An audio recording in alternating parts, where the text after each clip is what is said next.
I sit alone in my four-cornered room staring at candles. Cool out, man. Oh, man. We on the radio, dude? Yeah. Oh, all right. Repeat this here. It's the real. My mind is playing tricks on me. I saw Rory and Nori taking pictures all weekend at the Roots game. We're definitely hot in these streets. I thought that when I saw the 5 pictures. I said, oh, man, we are awesome out there. Rory's really feeling it.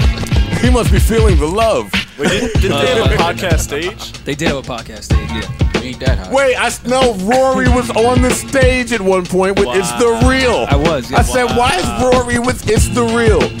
Well, one of their guests fell through, so they asked me if I would do it. Yo, I like It's the Real, so I said yeah. Yo, how many years are y'all me and gonna? Ninth did it. How many years are y'all gonna fall for It's the Real's tricks? It's only been at least 11 years now. Like they keep getting us with the old tricks. My guest canceled, nigga. It's the Roots picnic. They keep getting us with the old tricks. I keep looking over my shoulder and peeping around corners. My mind is playing tricks on me. Oh man, we are awesome out there. I thought that when I saw the Rory was on the stage with It's the Real. Definitely hot in these streets. It's only been at least 11 years now. It's the Real. Definitely hot in these streets. It's the Real. My mind is playing tricks on me. Shouts to Rory, shouts to Maul, and shouts to our friend Joe Budden, who sure knows a trick when he sees one. Hey, Jeff. Hey, Eric. How are you? I'm pretty good. How are you? Doing well, thank you. So, a lot of people might not know this, but for the last 6 months, I was going through some challenges. Okay. And you know, I put a thing up on my personal Instagram, and so if we could just talk about it really quickly, because I feel like it really struck a nerve with a lot of people. A lot of people seemed to find that they were also going through things and that it helped to talk about it. And so I felt like maybe we could talk about it right now. Okay. Which is that about 6 months ago, I had this awful feeling. I couldn't breathe. We were sitting in the movie theater seeing Black Panther. Yep. And I just ran out of the aisle, and I came back a few minutes later, and I was totally fine. And we did the episode for Two Jews and Two Black Dudes with the locks, and everything was fine. And I just want to be so clear about something. This had nothing to do with the fact that it was Black Panther. Oh my God. No, this is about being in the middle of a movie theater. That's where this was all from. It was about being trapped. Right. And then about 2 weeks later, I just couldn't shake the idea of that feeling returning. And so that feeling then lasted for 5.5 months. Every single day, every moment, you know, during podcasts, during planes, and all this time. And it was just an awful, awful feeling. I saw doctors, and I started seeing a counselor, and you know, I did I did meditation, and I ran, and I was just doing everything I could to be very proactive in battling whatever this was. And I'm not trying to make it sound like the most severe thing. There are much more severe problems that I could have had. And I also want to be clear, this was not depression, and I would classify it as like a generalized anxiety sort of situation. And I just want to say that somehow after 6 months of work, I feel like I'm finally getting out of it. I finally feel like I'm in a place where at least the thoughts have stopped. You know, again, like because the conversation being the way it is, you know, with celebrities doing some self-harm, I do want to say that this is not that. This was a much more mild anxiety situation, but it made life very challenging, especially being in enclosed spaces. And I got through it. To a point. I mean, you know, yesterday at Summer Jam was more difficult than Saturday was, but today has been really good. And, you know, I do think that certain things worked for me. I'm not sure if they'll work for everybody. You put a lot of work in. I put a lot of work in, and I feel good. And I just want people to know that if they're going through things, they're not the only ones that are. You got a good response on your Instagram. So I meant to go to hang out with you and everybody at the Bald Gods. Yeah, he was having a barbecue. Right. And we were also supposed to be in Anik Khan's music video to do a little cameo, and I spent about 6 hours just responding to people. I had something like 90 threads on my Instagram, which never gets any attention over there. Mm-hmm. And it was just this overwhelming response, all positive response. And, I heard from people, some friend who said that sometimes his skin feels like it's too tight in his body, or that, I heard from people who I never thought would care about anything that was really going on with me. And it just meant a lot. And so I just want to let you all know that, if you're going through something, please hit me up and I'm happy to talk about it. And you're doing a little better. I'm feeling better. Good. So, I just want to be clear again. Like, I was able to go to all these different events. I was able to do the podcast every week, even though sometimes I would have to get up during the podcast. Mm-hmm. But, I was able to do it all. And I'm happy that we were able to go to Summer Jam yesterday. Summer Jam was great. A guy named Jay Bateman hit us up last night on Twitter and said, and I don't know why he said this. I don't know if it was the Instagrams. I don't know if he saw us from, the corner of his eye. We don't even know Jay Bateman personally. But shouts to Jay Bateman. Shouts to him. He said one of his dreams is to go to Summer Jam with ItsTheReal. And that's dope. It's really flattering, I will say, and I said this on Twitter too. Going there is a lot of rapping by us. It is a lot of inside baseball by us, and it is a lot of friends. And I look forward to Summer Jam every time we go. You can say the lineup isn't as great. You could say maybe the festival stage wasn't as great. You want to say it rains every year. Whatever people say. You want to say, oh, this is over, that's over, whatever. I look forward to being around my friends, being around this music that I love, and seeing people like Meek Mill on stage, and seeing our friends, the Locks, on stage, and Swiss Beats on stage. Yeah, that was dope. And Bun B and Slim Thug and Paul Wall on stage. And there's nothing that beats that. And you can talk all day. And I will. And you will. Yeah. There's a million festivals. And maybe Summer Jam isn't as special as it once was because there's something to do, someone to see every week in every city, in every country. And a lot of times, twice every week. Right. But there is something very special about seeing Peter Rosenberg and seeing Ebro and seeing DJ Enough and Megan Wright and then connecting with all the people and rapping the same lyrics as everyone and looking forward to that one big moment and year in and year out, it is something still, I think, very special. Yeah, I think that what's nice about Summer Jam is that it is the last, real New York festival, even though it doesn't have a lot of New York talent on the stage at all times. A$AP Ferg, Locks, Swizz, a few people. Mm-hmm. But, I do think that there is something to that. I do hope that next year they're able to make it more special. Well, look, what is special? It may not have been special to you, but someone going for the first time and they're like, oh my God, Lil Wayne's on stage, or Meek Mill came out on a four-wheeler. It may have been like everything to them. Yeah. So what is special? For veterans of Summer Jam, there were not a lot of special guests to be brought out on stage. Right. Belle Biv DeVoe was a big surprise. That was dope. And I was like, why did he bring up Belle Biv DeVoe? Oh, his album is called Poison, as you mentioned on the podcast. And I was like, pretty good. Yeah. Pretty good. But I think that part of the charm of Summer Jam is like, oh my God, who is Swiss going to bring out? Who is, Meek going to bring out as a special guest? Who is Wayne going to bring out? Is he going to bring out Drake? Is Drake going to make it a moment? Is Nicki going to, all this stuff. And that's part of the fun too. Yeah, I wonder if Wayne would have brought out Drake had the thing not gone the way it did. I think, honestly, I think a big part of this ends up being politics, and I think it ends up being like Live Nation and AEG and all these competing festivals, and is this going to get in the way of Drake's tour and all this stuff, which, again, this is the insider baseball that Jay Bateman, if you want to join us next year. You want to talk about some it's a lot of this boring stuff to everybody else? But with all the people that you mentioned before, Rambert and Mouse Jones and all the Duce Palooza guys and Alexa and our brother Dan and a lot of people there was so much fun when Timbaland came out during Swiss Beats' set and they battled, and hearing Mouse Jones being like, no, it's 2-1, and Rambert being like, no, he's on the ropes, and he's on his knees, and like all this stuff.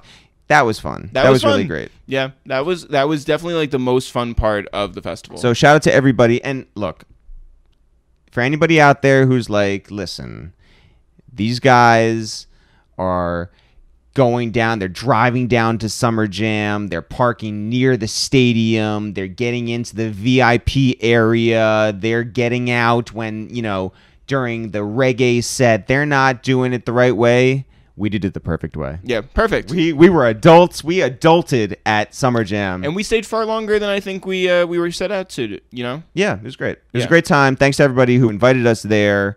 Thanks to everyone at Hot 97. And we'll look forward to whatever the next festival is. Yeah, like, Powerhouse, shouts to Power 105. Really? Yeah. Really? Shouts to if Joe Budden has a festival. Oh, shout out to Joe Budden. Yeah, if whoever has a festival will be there next week. Big shouts to Joe Budden. Yeah. That was hilarious. Jeff, on the podcast today. On the podcast today is our very good friend, our breakfast buddy, the That's right. man who fleisches the muffin, which is to say that he cuts a muffin down the middle and then grills it. Jeff, be clear. Yeah. He gets someone to fleisch the muffin. Right. Okay? Yeah. Talking blueberry muffin, grilled down the middle. It's so good. With butter on it. It's fantastic. Justin Fleischer. Justin Fleischer. He is also known as The Fleisch. Mm-hmm. He is a director. He is a creative director. He is a former New York City school teacher. He's from New Hampshire. He's traveled an amazing journey. He's worked with Iron Solomon. He's worked with Logic. He's worked with Shade 45, Al Lindstrom, Hot New Hip Hop. He has the best stories. He's a great storyteller. And we're so happy that of all the stories you could tell about Logic and about Iron Solomon and being in like tunnels and shooting music videos and all that, he talked not only about owls, but about Julius. French Montana's monkey. Julius Caesar. Yeah. French Montana's monkey. Those two stories are so good. Make sure you guys stick around for those stories because they're legendary. Shout out to our guy, The Fleisch. Shout out to the bald god, Alex Ciccimarro. Shout out to Matt Fastow. And shout out to Leah Palmieri. And shout out to Ron Browse. Definitely shout out to Ron Browse.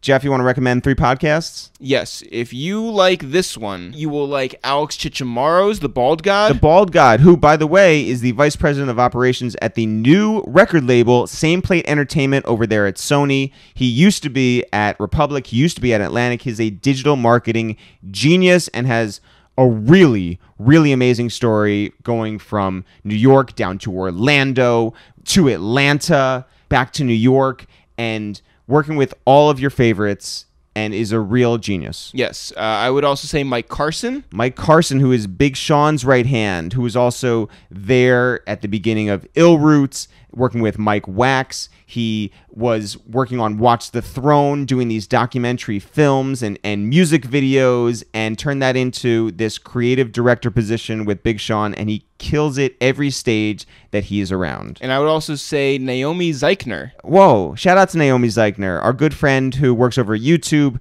used to work as the editor-in-chief at Fader, and has one of the best years. Also, she's on all of our year-end podcasts. She is. Shout out to our girl Naomi. It's always great to see her. She did an excellent event over at the YouTube space with Block Boy JB. That was a lot of fun. Shout out to BMI. Shout out to Shabazz. Shout out to Lior and Randy and everyone over at YouTube. Go check out that episode. Jeff, when do you want to get into this one? Right now. Yo, what up? It's Eric, a.k.a. Designer Mark McGuire, a.k.a. Go Yard. Yo, what up? It's Jeff, a.k.a. Lincoln Build, a.k.a. Logs. Yo, what up? It's Justin Fleischer, a.k.a. The Fleisch, a.k.a. J, Flee, Fly, Flew, Flum. You already know the basketball G, asterisk D, half Jew, Jesus, Geico, Caveman. It's game time, baby. Let's get it. Oh, shit. Yo, this is a waste of time and it's the real.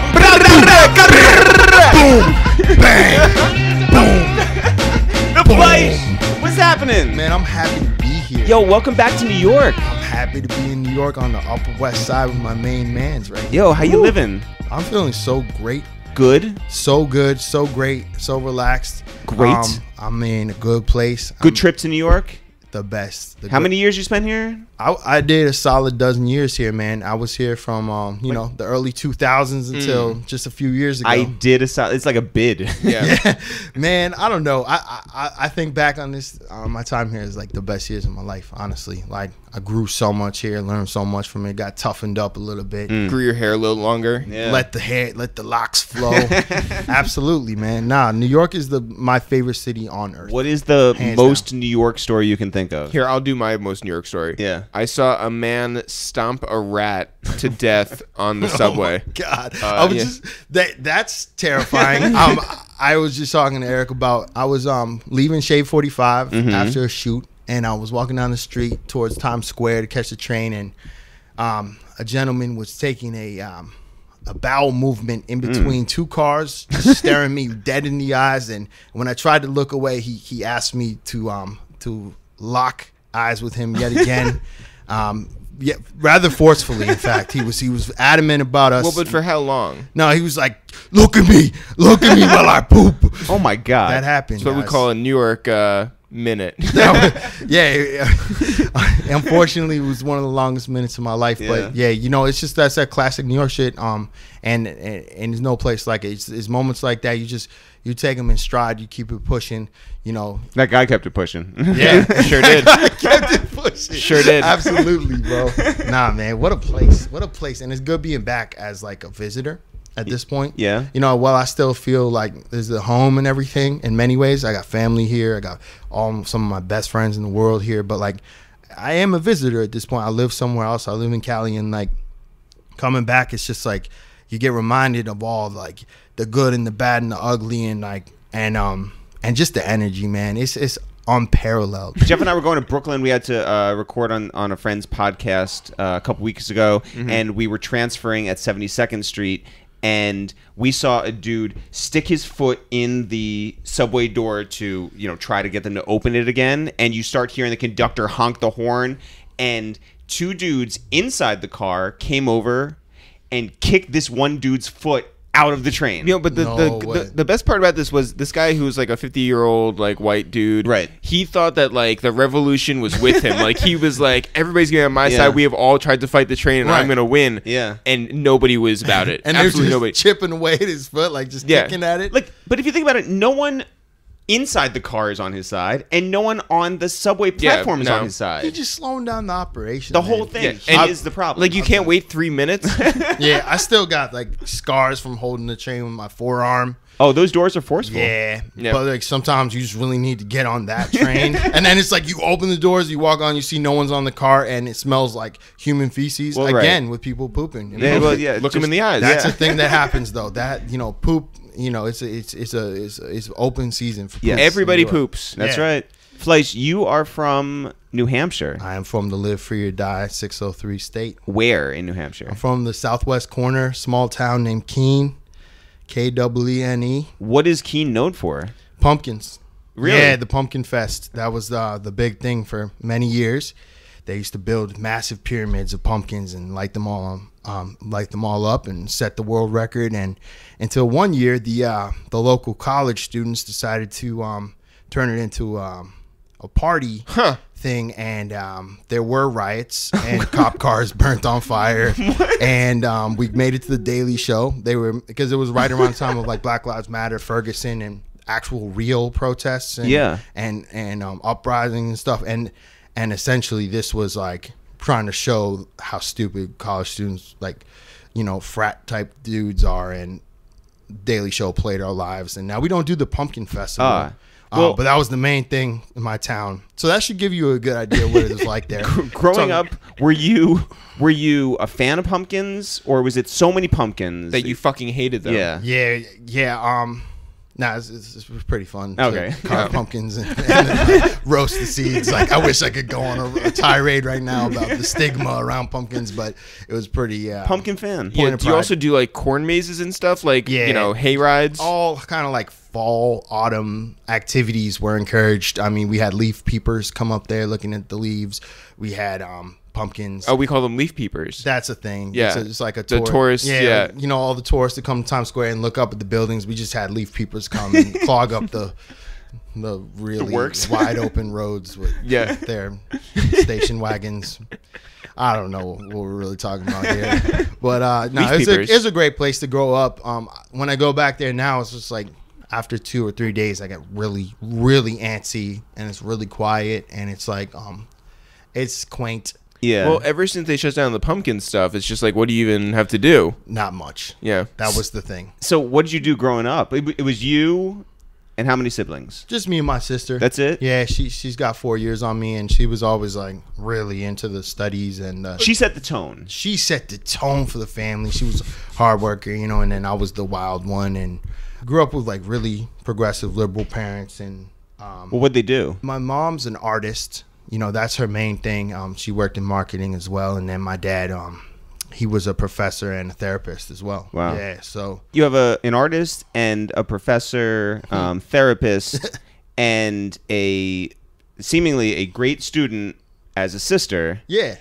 What made you just go off? Well, I didn't go off right away. I was going down the path of, that was kind of like not expected of me, but just sort of more traditional path in the sense that I became a teacher. I went to college and studied like cultural anthropology, and then right out of college I went for my master's while I was teaching in public schools. Well, wait, let me just stop you. Yeah. Okay, cultural anthropology. What did you? You knew that you were getting a job out of college, obviously. Yeah, well, I mean, there's not too many like careers that directly correlate with like cultural anthropology. Crazy. Yeah, I mean, it's like, but like my dad, he was, like I said, a professor, so I thought of education. I was also interested, like I'm really still am interested in social justice, and that's like a big passion of mine. So becoming a teacher didn't seem like the craziest thing. It seemed like a pretty good trajectory to follow. But to teach what? I was going for like Teach for America. So, at that point I was open to anywhere, and just to help out. Like I wanted to go out and like do service for the world. And I didn't get in Teach for America, but I got into New York City Teaching Fellows, which is like kind of like the public version. That Teach for America is private. It's the public version. It's and then you still get your master's for free and everything. So I went for it, man. And do they have a focus? Once you get into the program, you pick like you said, like a focus. And mine was bilingual education. Okay. So because I spoke Spanish, ya tú sabes, claro.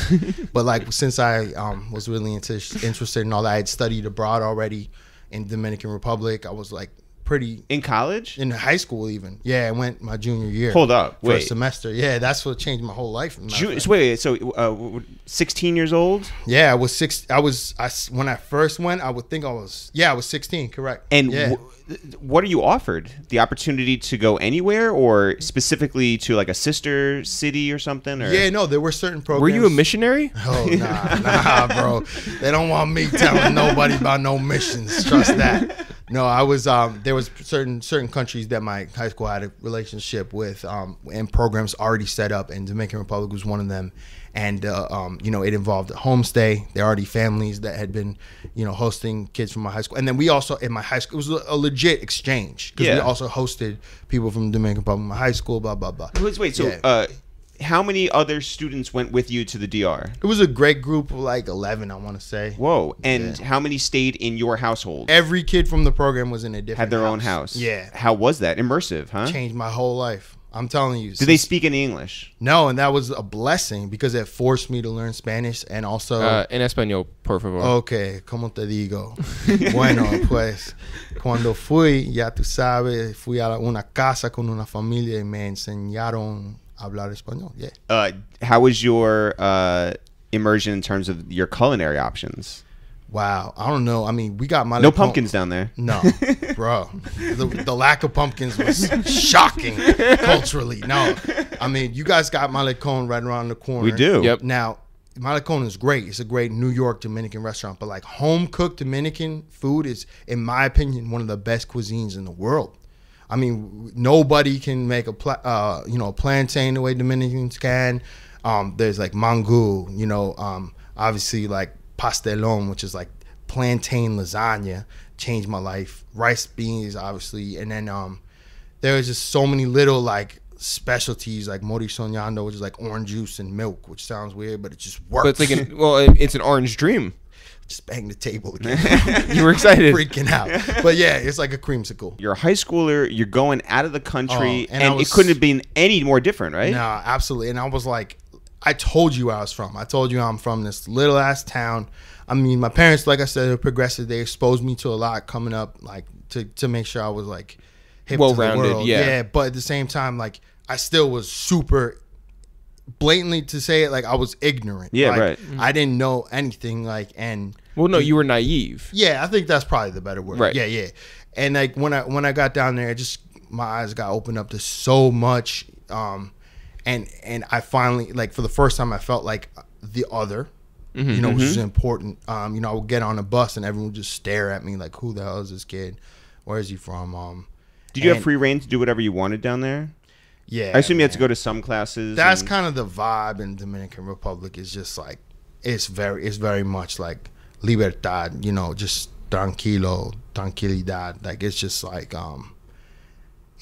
it's a place where you can really like just vibe out, man. Yeah. It's a move. I recommend anyone, don't just go to the resorts. Don't just do the all inclusive. Get out onto the island. Like, they have so much to offer, so much like rich culture. It's beautiful. Yeah, I love that place. I'm getting married there. So, Wow. Yeah. So coming back though to the States after that, what was your mindset like? I think, yeah, and like you asked me like what got me into teaching, and like that had a lot to do with it too, because not only did I study over there, but I also worked in a school over there. So like when I came back, I was like, I want to keep that sort of like mindset, keep that in motion. I continue to like want to reach out and like experience other cultures, experience you know, difference, you know, much like I had over there. And where'd you go to college? I went to Georgetown Yeah. in DC, and I studied abroad again in DR You while went I was back? there. Yeah, but this time for 6 months. And Wow. did you revisit your family? down Absolutely, there? like every weekend, because I was in the capital when I went back, and I would take the bus like 45 minutes to the town where I'd studied originally, like every weekend, and I still am in touch with them. That's awesome. Yeah, they are legitimately like family. That's beautiful. It is, man. It really did change my life for the better. I love Dominican Republic so much, man. Did you take any Spanish courses while you were at Georgetown? Yeah, I minored. It was one of my minors, Spanish. One of your minors? Yeah. So cultural anthropology was your major? Yeah. And what'd you minor in? I minored in Spanish, and then the interdisciplinary arts. So I studied like photography, acting, sculpture, like every. Yo, like, are you like really smart in the low? Like, what's happening here? I don't know what you're talking about. Let's turn up, bro. Like, I love. That's a lot of courses. Yeah, and like I thought I was just doing that because I was interested in it, but ultimately it's ended up being my career. So in hindsight, I probably wish I had like.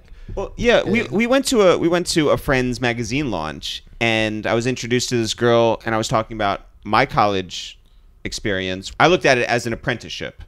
I was like, I'm going there, and I'm going to study film, and my path is straight, and that's it. Right. So our parents, I was the oldest child, and they were like, please do a liberal arts, just figure it out and take all, dip into every sort of pot, but figure it out at the end of college, not focus your whole career on one thing. And this girl asked me, did I make the right choice? And I was really stuck. I was like, no one's ever really like approached me with that. Right. And I think I did. We were discussing this the other day, wherein my experiences as a filmmaker have sort of shaped my experiences going forward. Right. Yeah, with like ItsTheReal. had you not gone to school for film, had you not ended up with Kanye, had you not like done all these things, Right. like ItsTheReal wouldn't have started. Right. Yeah. Jeff had a different sort of experience with college in that, like, Yeah, you were, well, as an American Studies major. My major was sort of bullshit, but I wrote about rap, and also I wanted to write for Rolling Stone, which I eventually did. Right. But overall, somewhere in between, I think, was you. Yeah. And do you feel like your college experience has given you the tools and the skills that you now use today? 1000%. Not only that, like when I look back on the trajectory of everything, I don't think I made a single mistake. Even though I started the actual like career that I'm like invested in and like believe is my calling, like even though I started that at like 28, I don't regret anything leading up to that point, because I think like you said, it like gave me the skills and the experience I needed in order to thrive in what I'm doing now. Yeah. So honestly, like I don't have any regrets. I say that I wish I had studied it more like a major, just because like those were my favorite classes. So it would have been fun to just do that all the time. But so with all the classes you took, did you have any classes that were sort of just out there? Like Jeff took golf. I took Chinese literature. You know, I took ones that are- astronomy. yeah, sort of off the beaten path. I guess some of the prerequisites I had to take, like, you know, like like I took a science class about the science of music. Whoa. And it sounded on paper like it was going to be fascinating. And it ended up being like the snoozer of the century. Not a good class. And it was at like 7 a.m. on Tuesdays. And Oh, see, I was the king of, I would just arrange it so that all my classes were like, 12 to 6 on Tuesdays and Thursdays. Smart, And I would smart. like, be able to sleep in. You're smart on the low.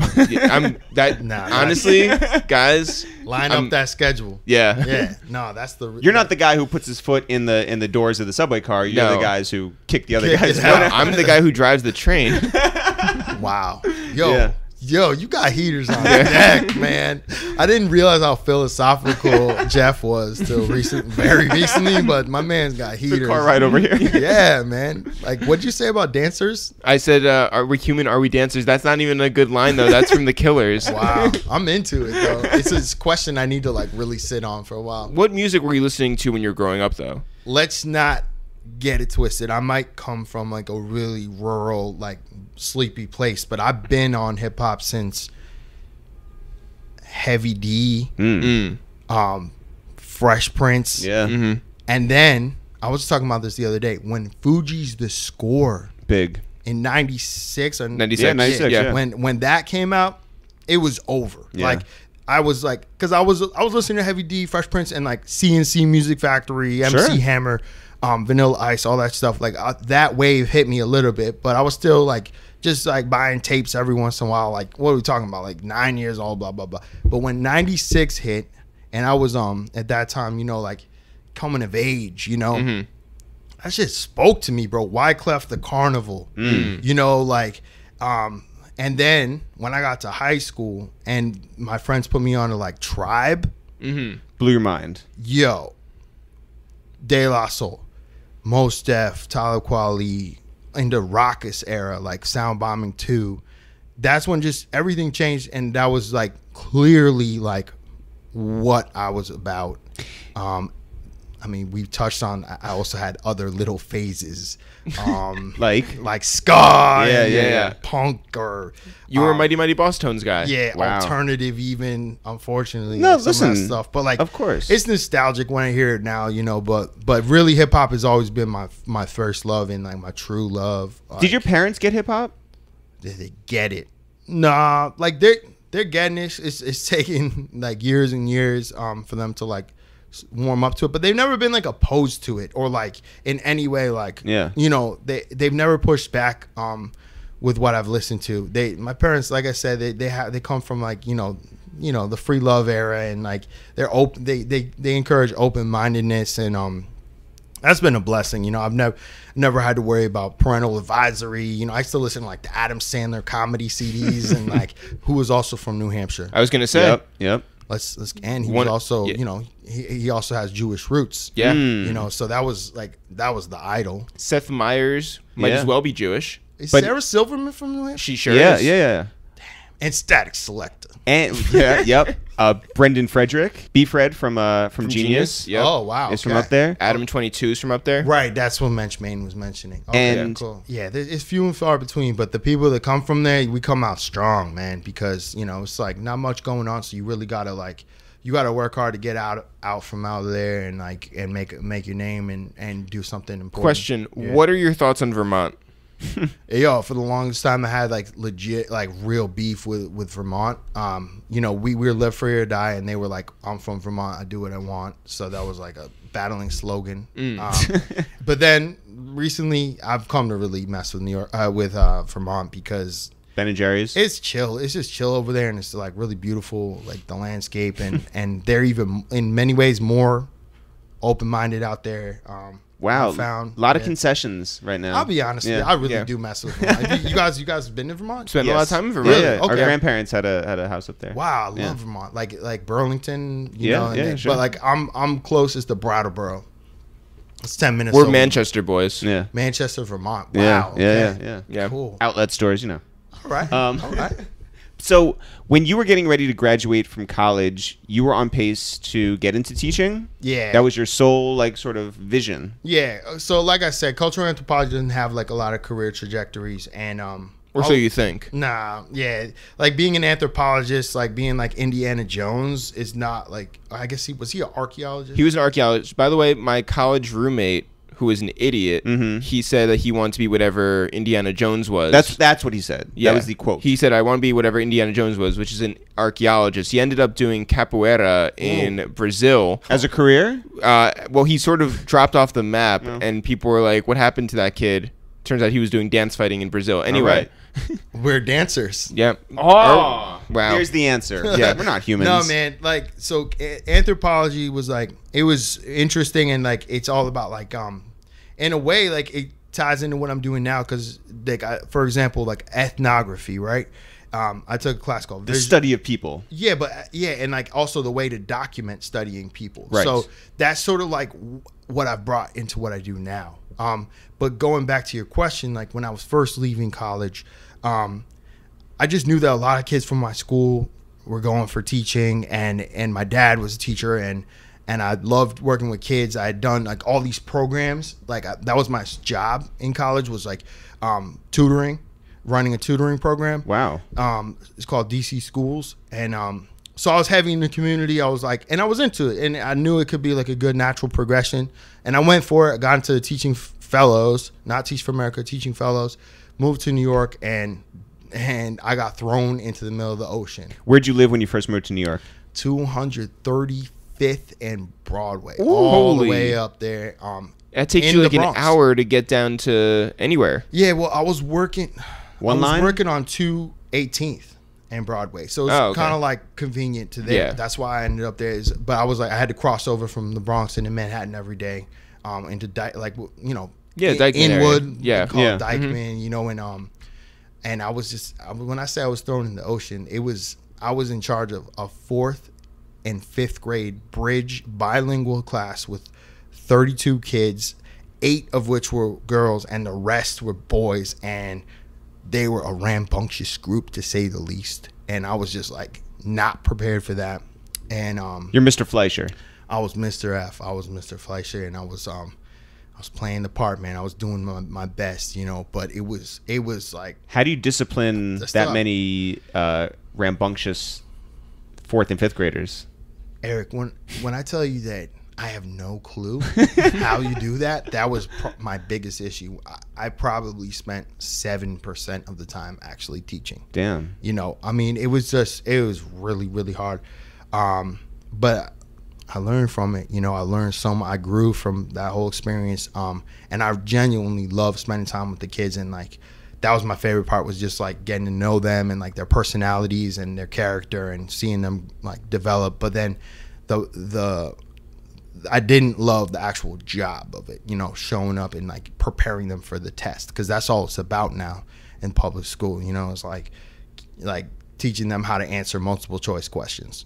So when I was coming up, and you know, in my schools we read books as a class, and like we would analyze them and critique them. But in this school system I was working in, it was all about the test.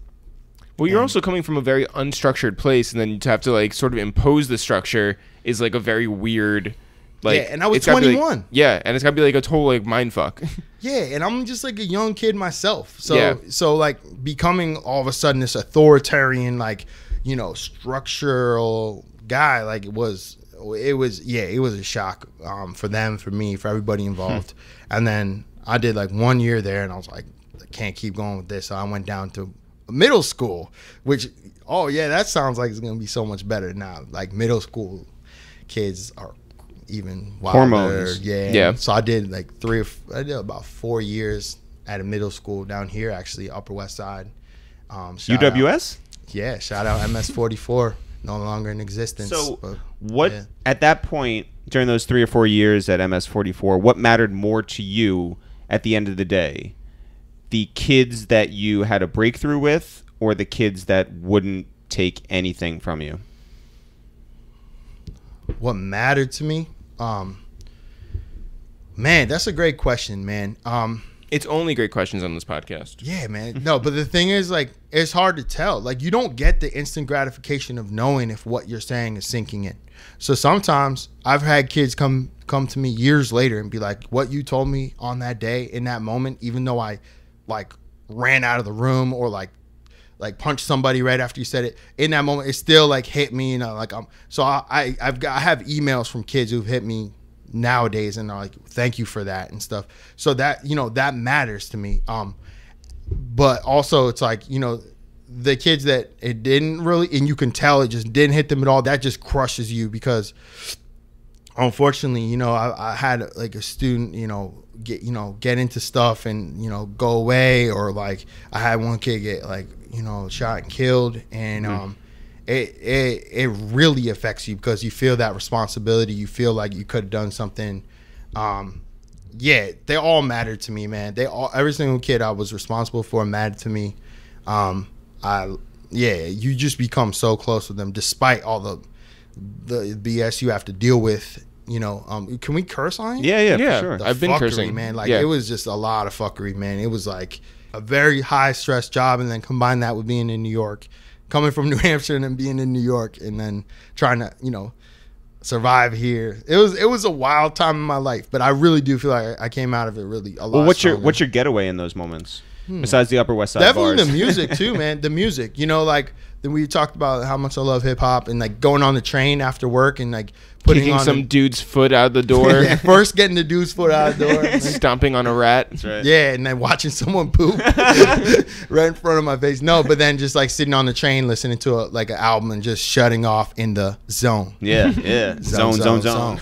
But no, yeah, that would be a way to escape. Most of the time I was working at that middle school. I lived in Washington Heights, so getting some good Dominican food. Yeah. Escaping back to the island for a few minutes, and then obviously drinking heavily on the weekends and doing the happy hour thing and just being young in New York. It was the best time of my life, man. It was wild. I loved it. How did you come to the decision to stop teaching? Wow. Yo, that was a moment. There was one year. It's actually a really dramatic story. Like, I was like back home in New Hampshire for a holiday break, and I was like sitting in front of a fireplace in a completely dark room, and I was like, what am I doing? Because even though it was fun and I was growing and stuff, at that moment all I knew is that I was just like stressed beyond belief. And also I was starting to feel guilty because I was starting to get content. I was like figuring it out a little bit, like figuring out how to manage behavior and sort of just coast in not such a great way, in the sense that I didn't feel like I was really like helping the kids. And I felt like I was becoming one of those jaded teachers, that was just like phoning it in a little bit. And I was like, yo, I need to stop because I'm not doing a service to the kids and I'm not doing a service to myself because I'm not happy. I'm not doing what I really want to do. So it was content in a bad way. At the same time, I was reconnecting with a friend of mine from high school who was and is a producer, singer, songwriter. And he was working with Iron Solomon. Yep. Shout out to Iron Solomon, who's made an incredible comeback recently and is like really smashing it in the battle rap game. But at that time, he was trying to break into the music game, not just as a battle rapper, but as like, putting out music. And my friend was working with him. It was the two of them, and he was like, yo, we would love to have somebody come help us with the business side of things, the more like non-music side of things. So man, I just took the leap of faith. I was just like, let's do this, man. I'm off this. Like, I was applying for a job to become a dean of school culture at a charter school in Brooklyn. Whoa. They were offering me $75,000 a year. And then Iron Solomon was offering me, no disrespect, like, I don't even know if I'm supposed to be saying numbers like this, but he was like, at that time, he got me up to $500 a month on a stipend. Mm-hmm. But before that, it was just like a commission-based thing. And there wasn't anything that we were getting commission for. So I turned down $75,000 a year to become this dean of school culture, which was basically going to be like dean of discipline and stuff. I turned that down to go out to work with them. Why?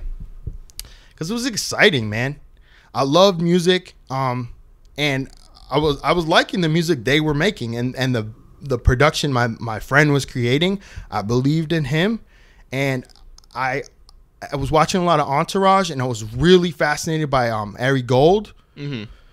I had this idea of becoming like the East Coast Ari Gold, and I just decided to go for it. I think I was also just that fed up in that moment. Yeah. You know what I mean? Do you think that your parents understood the decision you were making? No. No. My parents helped me. Obviously I got scholarship, financial aid. It contributed to a lot of my own education, but also they put in a lot of money. They didn't understand how Georgetown degree was going to, how this could be justified, this decision. They were scared. They were worried. They believed in me, and they're loving and open-minded, but I mean, understandably, they were nervous. Mm-hmm. And that went on for years. Yeah. I mean, guys, like, when we're talking about, like, I don't even remember the exact year, but like when I really left teaching and went for this, it was a scary moment. How old are you at this point?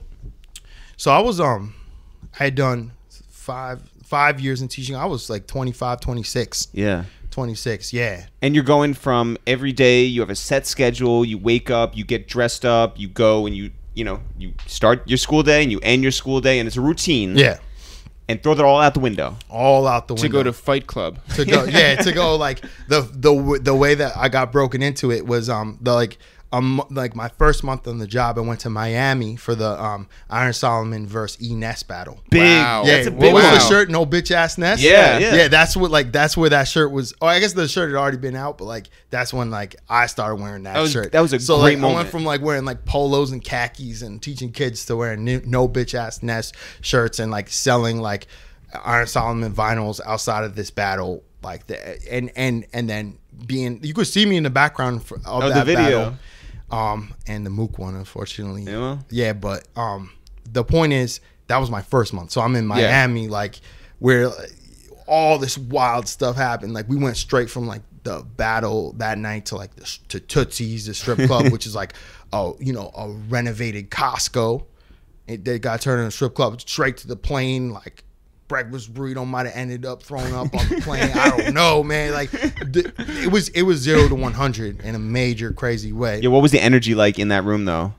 Yo, it was unparalleled, man. Like that was an exhilarating moment. It really did affirm that I made the right choice in the sense that I'm like involved in something with that exciting, man. I just was looking for that excitement. I was looking for that being around creativity. I wanted to be around stuff that was happening. And with Solomon, we got into a lot of rooms where a lot of stuff was happening.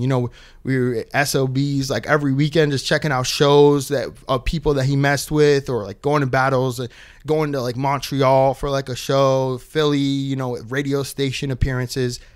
And then eventually we got up to Shade 45. Which set me up for the next move, and so Before we even get there, yeah, did he ever roast you? Man, when I tell you that's one of the funniest people I've ever met, and smart funny. So smart. Yo, his humor is like intelligent on another level. And yes, imagine, dude, I'm a kid from New Hampshire, and this dude's from New York. Yeah. I think he's from this neighborhood. He's from New York Side. Yeah. Mm-hmm. And I absolutely got scorched on a daily basis. Me and then Isaiah as well. Like we because Isaiah is from where I'm from. We went to high school together. The friend that was working with us, and he's from a farm, so we got, but we all went back and forth with each other. It was a fun time, and like as scary as it was exciting. And I went, I was going for broke, man. I was going for it. What is the best room that you guys were in together? My real favorite room was not a room. It was like a video set. So when we shot the video for a single that he was working on, the video never came out. But in shooting that video, I saw myself almost like involuntarily get involved. Like it was like almost like involuntary muscle where I just subconsciously started like directing. And there was a kid shooting it, and he was great. He is great. But like I was like really getting in the mix, and it was feeling so natural. And on that set, I feel like I realized that I could like really like do that. And we were in like the Freedom Tunnels right down there below the West Side Highway. Oh shit. Yeah, and I was So like, that's not legal. nah, dude. You know how many times I've shot down there? No. A lot of times. Shout out to all the cops listening. Yeah. But So for anyone who doesn't know, it's the Amtrak tunnels, right? That are yeah, and then there's abandoned tunnels as well. Right. Yeah. And it's like they have access to electricity. There's like they did a documentary about it. And Yeah, about the people who like live there and Right. Yeah. Fellas, is this okay time? Yeah. I think it should. I think it should. All right. We'll take a little break here. I'm sorry, man. Oh, no, I I feel like this is a good time though, because Yeah. we'll be able to pick right back up. Yes. Let's do it. Okay. I'm sorry. I apologize. All good. Yeah. Fuck the meters.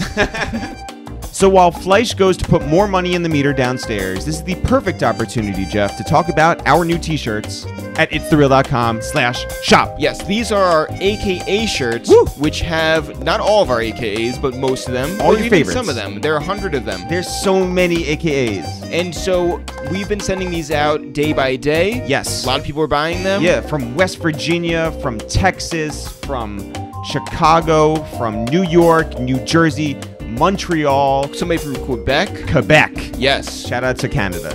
We also have orders coming in from London. We do international, guys. Go to ItsTheReal.com/shop right now and get those t-shirts before they go. Why are they purple, Jeff? Because we're the Purple City Bird Gang. ItsTheReal.com/shop. Get those t-shirts right now. And now, back to the podcast. So you figured out that you had the vision. Yeah, I figured out that this was an aptitude of mine. I didn't know that this was like the one, but after that day, I started taking on duties for them involving the camera they bought for the company. What kind of camera? It was a Canon 60D. So not a 6D, Right. but a 6 60D. double D. You would think they would come up with like a little bit of a more fluid name, but it's 60D, and then they have the 6D. But this was a 60D with a little 50 millimeter 1.4 lens. So the nifty handhelds, 50. you can record video on it. DSLR. Yep. I was taking photos. I was taking behind the scenes video for Iron Solomon, shooting little freestyle videos. And I was like remembering back to high school when I had taken this digital video class and learned Final Cut 3. Ooh. So we're on Final Cut 10. Do the math.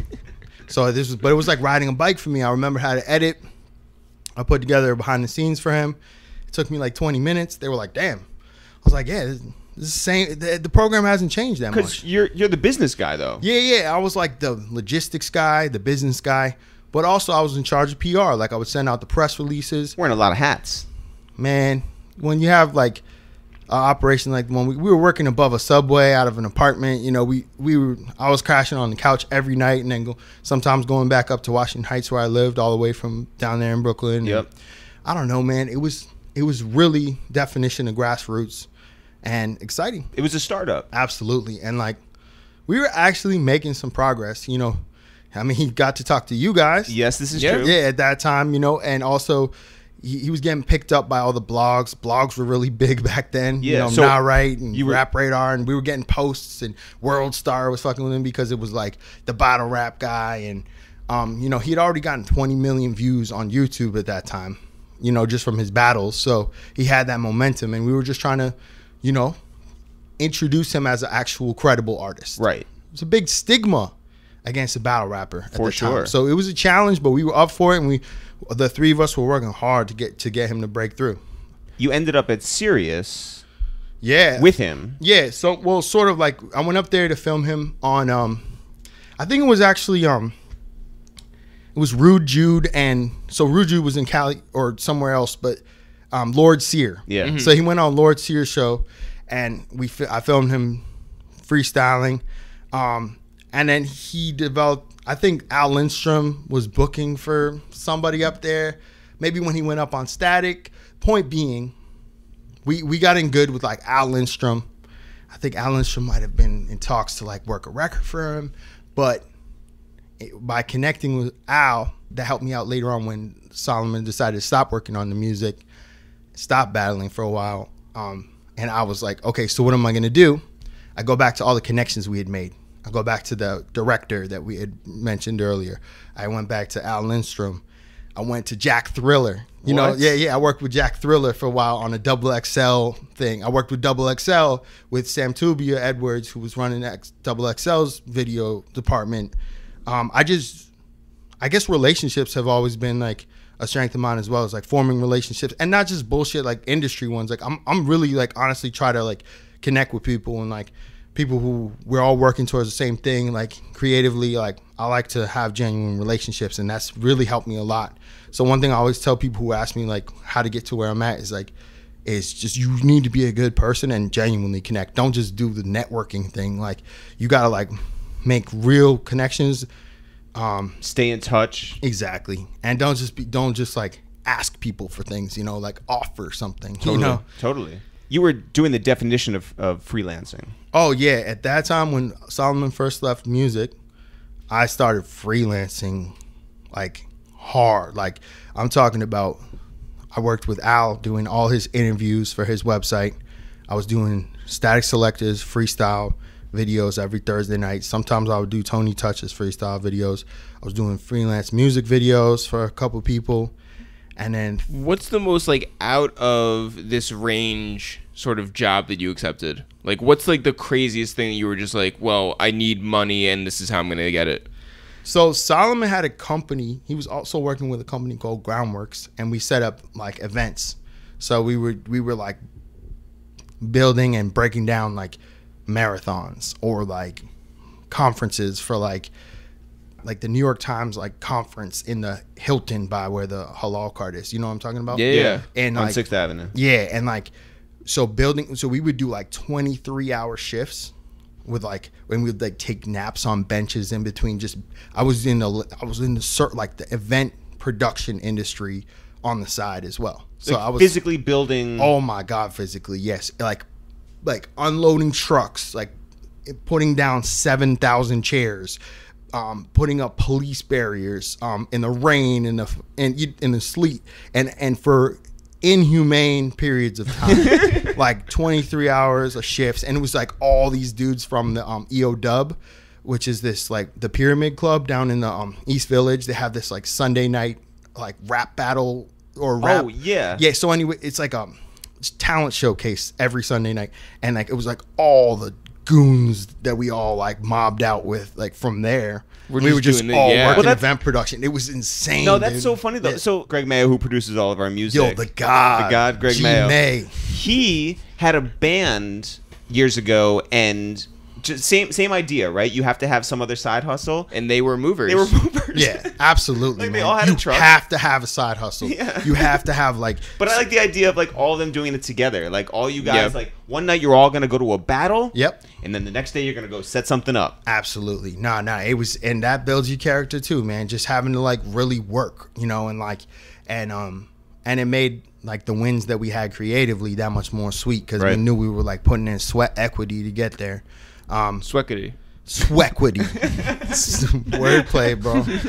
But and then just sort of like to answer your other, like your question, just like out of the realm stuff. Like I accepted a job for no money to go to Puerto Rico with a battle rapper named Nems, who's also like in music, and like I shot a video with him in Puerto Rico, and like that was a wild experience, like wild. Like I can't even tell you. Well, because you're a Dominican Republican guy. Yeah. Well, yeah, it didn't have as much to do with the PR-DR beef as it did have to do with some possibly, potentially, allegedly illicit things. But I can't even speak on that. No, that's fair. Yes, but like all I know is that was like the first music video I shot.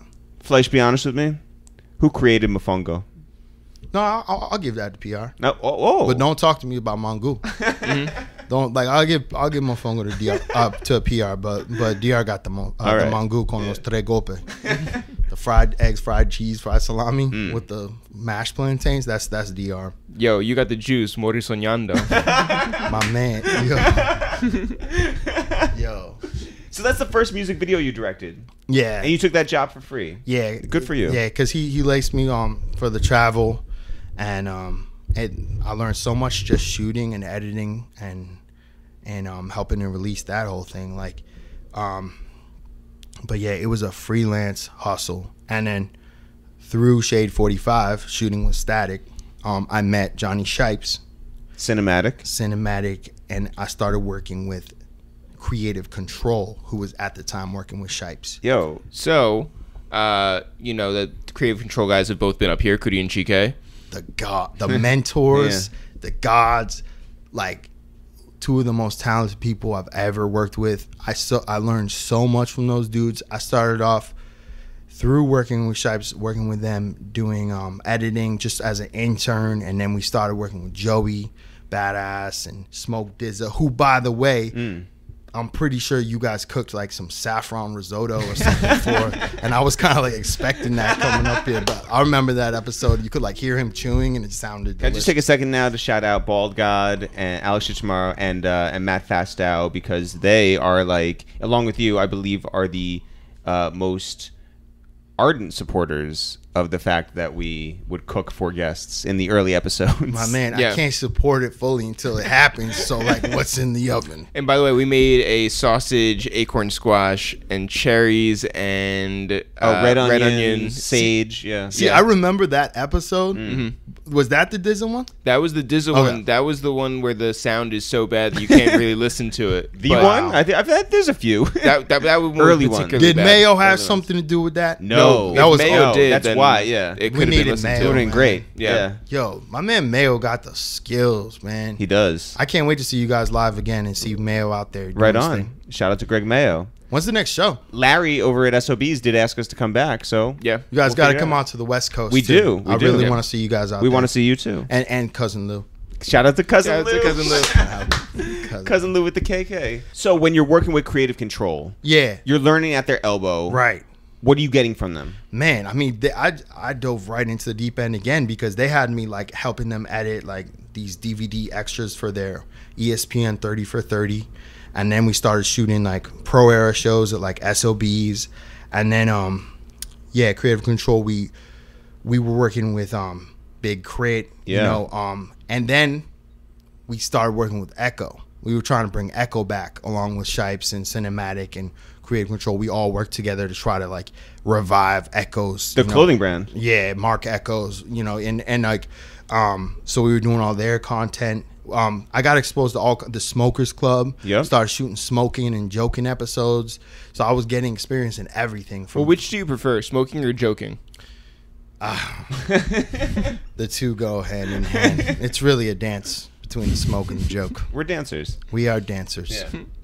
It's all just a big dance. But yeah, I was getting exposure to behind the scenes stuff, live show footage, music videos, comedy sketches, promotional stuff for Echo. So I was really blessed to be able to like learn from every area, working with all those guys and with tremendous talents, you know, and then just Coodie and Chike were the chillest mentors. Like they just led by example. They weren't micromanaging in any way. They really encouraged me and like helped me grow so much, man. I always credit Coodie and Chike as like as being my original mentors and, you know, one of the most positive influences in my whole career. Were you destined to become a director, or did you think maybe you'll be an editor? Did you think maybe you'll be a cinematographer? Or just a shooter, or...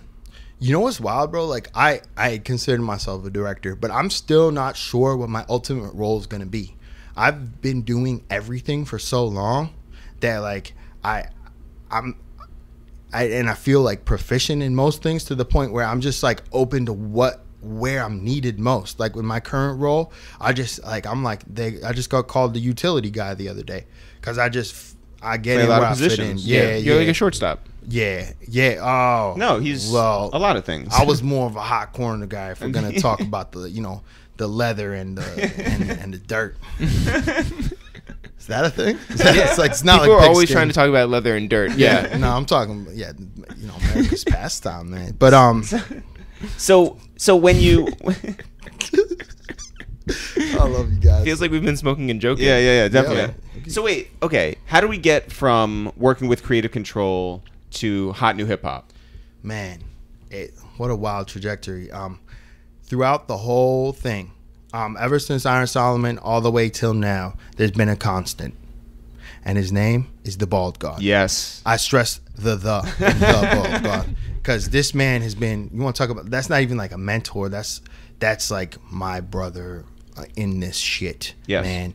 And so when I met him through working with Ira Solomon, because he was Al Lindstrom's guy, and throughout the whole creative control era and cinematic smoke, all that stuff, I was still freelancing with Al Lindstrom and Alex, doing their interviews, still doing it all, still doing Shade 45 as well, which Alex had a lot to do with. So then Alex and I got offered a gig at HotNewHipHop to go over there and start their New York office. So when they first came to New York from Montreal, we were the guys. So he was the digital marketing guy and the artist relations guy, and I was like the visual director of visual production. That was my title. And so how I got it was through Alex and Benner and shout out Benzino Benner and Benner, who people might know from Duce Palooza. Formerly or do we even say the word? There was another liquor brand, but they weren't on board. So shout out to Duce Palooza. Are they relevant still? I've never thought about exactly. it. Yeah. No, I don't even know if you want to really shit on a brand like that. I don't know what the fuck you guys are. No, but so anyway, so Benner and Alex like helped me get because I was, things were starting to fade out with the whole Echo revival, to be honest with you. Didn't really pan out. Like, it's still a type of thing where if you wear an Echo right now, it's like you might get shit on, unfortunately. But yeah, we weren't able to bring it back. So it was fading out. Like, the relationship with Shipes and them were waning. Creative Control had already jumped ship from that whole situation. So I was open to the idea of taking on a full-time position working in hip-hop for our website. And I spent a good almost 2 years working with HotNewHipHop, as director of visual production, bringing up artists, interviewing them, shooting music videos again for HotNewHipHop, like H&HH original music videos. Continued to grow as a videographer, photographer. Got to meet a lot of people, helped them build a studio, helped them build a clothing brand. That was a wild time too. What artists are coming through? Man, everybody came through. Like, it was because they came to New York and because they had their site with like the number 2 traffic at that time.